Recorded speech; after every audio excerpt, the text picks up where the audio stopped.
या राज्याचा सर्वांगीण विकास हेच आमचं टार्गेट आहे। उद्धव ठाकरे आणि संजय राऊत राजकीय दृष्ट्या संपलेले आहेत अशी टीका नारायण राणेंनी केली आहे। उद्धव ठाकरेंबाबत विचारलेल्या प्रश्नांवर त्यांनी उत्तर दिलंय। गेल्या काही दिवसात घडलेल्या घडामोडींमुळे उद्धव ठाकरेंवर हात जोडण्याची वेळ आली आहे, त्यामुळे त्यांच्यावर भाष्य करण्याची आता गरजच उरली नसल्याचा टोला नारायण राणेंनी लगावलाय। नवी मुंबईतल्या एका कार्यक्रमात राणेंना उद्धव ठाकरेंबाबत प्रश्न विचारल्यावर त्यांनी उद्धव ठाकरेंवर बोचऱ्या शब्दात टीका केली। त्यांचं मंत्रिमंडळ होणार नाही म्हणून ऐकून घ्या। मंत्रिमंडळ झालंय, मुख्यमंत्री आहेत उद्धव ठाकरे। संजय राऊतसाठी मी प्रश्नाला उत्तर देणार नाही, आज ते कोणी नाही। राजनाथ सिंह भडकायचं ते जे बोलले ना, ते फोनवर होते आणि घरीच बसले होते आणि घरून फोन घेतला। ते रागवलेलं त्यांच्या पत्नीनेच पाहिलं, बाकी कोणी पाहिलं नाही। त्यांनी तोंडाने सर मी रागवलं होतं। एवढे राजनाथ सिंह देशाचे संरक्षण मंत्री आहे, हो कोणाची पण बाजू घेऊन विचारू नका असलं काय। आता काय रागवणे एवढे दिवस राहिले का उद्धव ठाकरेचे? सांगा काय परिस्थिती वाईट आहे, असं चाललेलं आहे रोज। धर्मवीर आनंद दिघे चित्रपटानंतर राज्यातील नागरिकांचं लक्ष शिवसेनेच्या गुरुपौर्णिमेकडे लागलं होतं।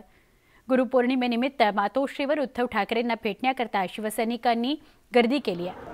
दरवर्षी गुरुपौर्णिमेला शिवसैनिक मातोश्रीवर गर्दी करत असतात, मात्र गेली 2 वर्ष कोरोनामुळे शिवसैनिक मातोश्रीवर जाऊ शकले नव्हते। एकनाथ शिंदेंच्या बंडानंतरची ही पहिली गुरुपौर्णिमा आहे। दुसरीकडे आनंद दिघेंच्या आनंदाश्रमातही शिंदे समर्थक तसंच शिवसैनिकांनी स्मृतींना अभिवादन करण्याकरता गर्दी केली होती।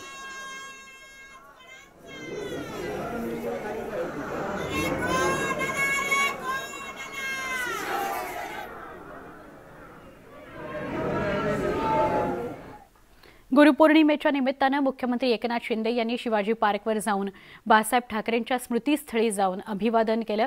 बाळासाहेबांच्या आशीर्वादानं मुख्यमंत्री झाल्याचं ते म्हणाले। दुसरीकडे ठाण्यातील आनंदाश्रममध्ये जाऊनही ते आनंद दिघेंच्या स्मृतीस्थळी नतमस्तक झाले।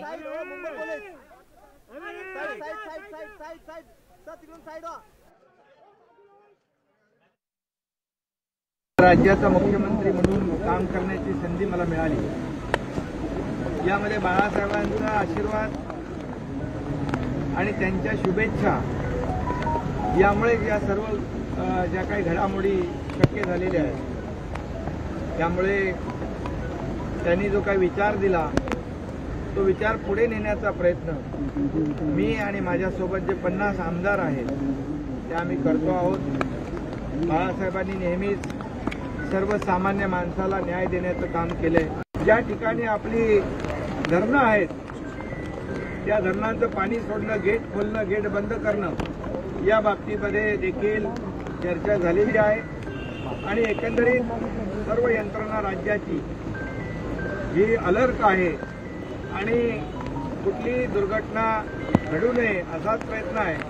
परंतु दुर्घटना घडल्यास तात्काळ त्या ठिकाणी ही आपत्कालीन डिझास्टर मॅनेजमेंट सगळं आमचं पोहोचेल, यंत्रणा पोहोचेल। गुरुपौर्णिमेनिमित्त